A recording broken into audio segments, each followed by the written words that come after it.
Bonjour à tous et bienvenue sur notre chaîne YouTube Accessoires Asus TV. Aujourd'hui, nous allons vous montrer le démontage et le remontage complet d'un écran de la série d'ordinateurs portables de chez Asus, le S413.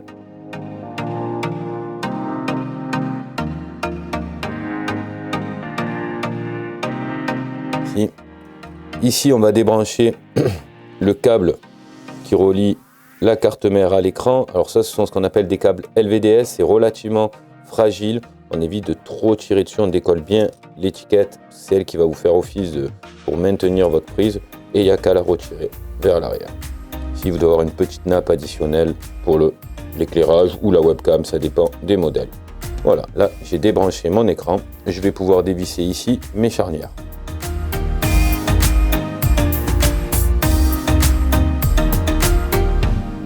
Donc j'ai une plus courte ici et une plus courte ici. Donc je vais m'organiser dans mon casier. Voilà.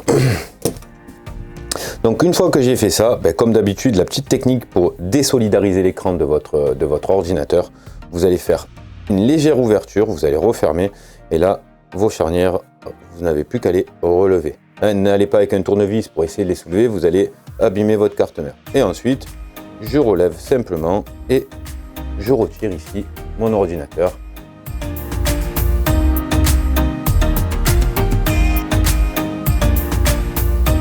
On va démonter l'écran. C'est une partie qui est relativement délicate parce que ici vous avez ce qu'on appelle un bezel et c'est relativement fragile. Surtout sur des produits comme celui-ci où c'est que clipsé, c'est-à-dire vous n'avez pas de vis, donc il va falloir faire bien attention à ne pas abîmer les petits ergots en plastique qui permettent le clipsage. On va donc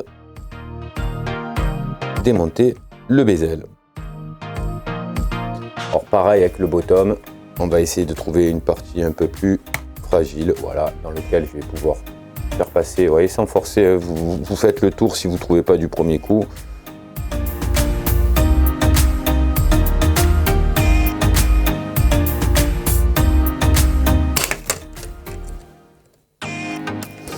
Vous voyez le hinge cover. Voilà, le hinge cover, c'est le cache qui va vous permettre ici de la finition de l'écran. Voilà, donc il est venu tout seul, simplement en déclipsant votre bezel. Et je vais continuer à le déclipser doucement. Toujours faire attention qu'il n'y ait pas un fil, qu'il n'y ait pas quelque chose qui passe.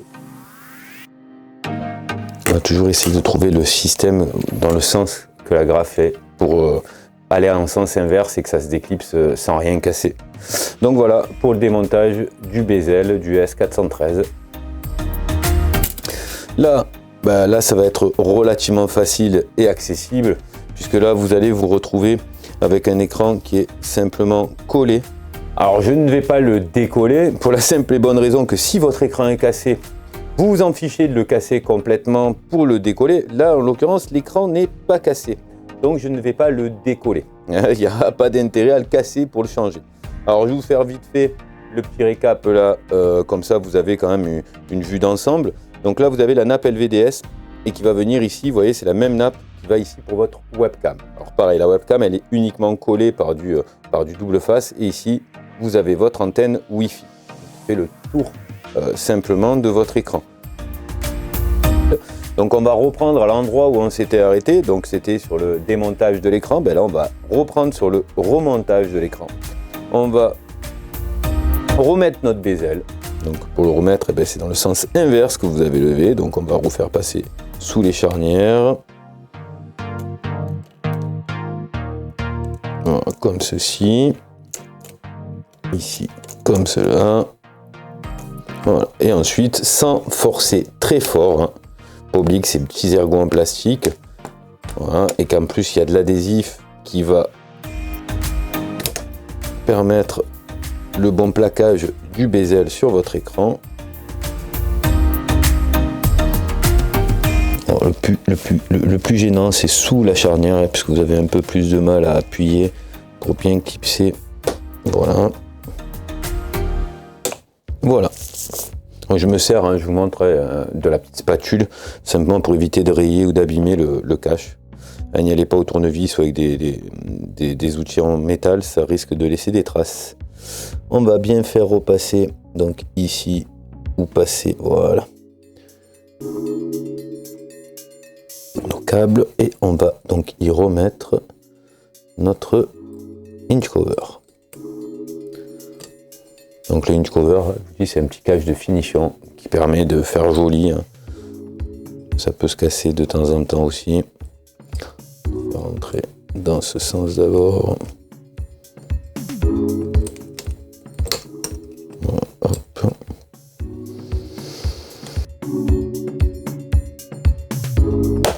Voilà. Voilà. Là, je viens de reclipser le hinge cover. Il ne me restera plus qu'à remonter. Je vais vérifier quand même qu'il est bien tout clipsé partout. C'est parfait. On l'a démonté, on va le remonter. C'est-à-dire, je vais soulever ma partie du clavier. Je vais faire glisser dessous mon écran. Je simplement le relève un petit peu. Alors, je vais essayer de vous montrer, pas besoin de le relever plus que ça. Je le positionne et je vais venir simplement, alors sans pincer mes câbles bien sûr, rabattre ici mes charnières. Et donc je dois tomber, pour considérer, voilà, hop, je vais retirer ma nappe ici, pour pas la pincer, voilà. Là, celle-ci de charnière est en place.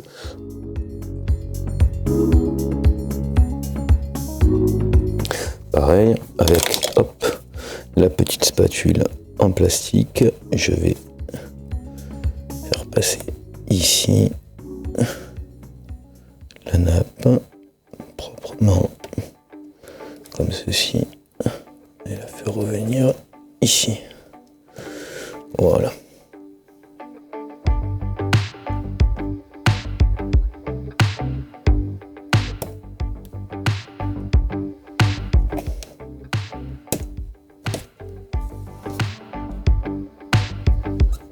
Voilà, donc là maintenant je le positionne ici, pareil.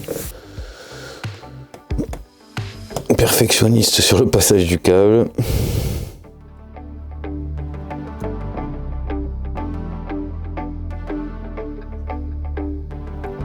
Pas de piège, c'est juste qu'il faut être vraiment bien en face. Voilà. Vous avez entendu, je ne sais pas si vous avez entendu le petit clips. Et voilà pour le deuxième. Voilà, ma carte Wi-Fi est ainsi branchée. Alors même pareil, on va faire la même chose pour lui avant même de le resserrer. Celle-ci, on va passer ici notre nappe LVDS qu'on va brancher. Alors toujours pareil, c'est toujours très fragile ce type de nappe.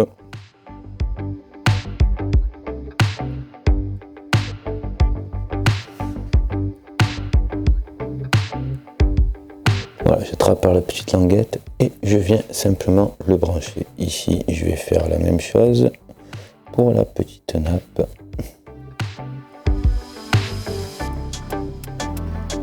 Qui vient ici.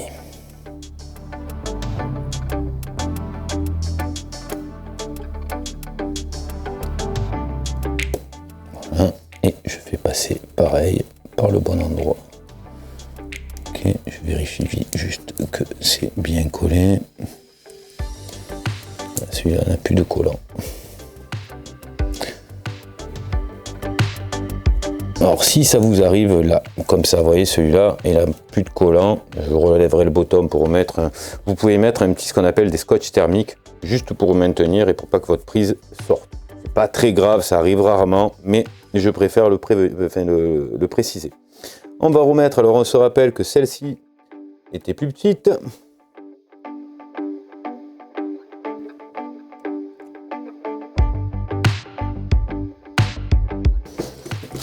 Je fais bien sûr juste un petit contrôle d'ouverture, voir que tout se passe bien. Ok, parfait. On est plutôt en bonne position. Voilà, j'espère que cette vidéo aura été utile pour tous les démontages de cette série d'ordinateurs portables. Merci de m'avoir suivi. Surtout, n'hésitez pas, le petit pouce bleu, le partage et petit commentaire, ça fait toujours plaisir. À très bientôt.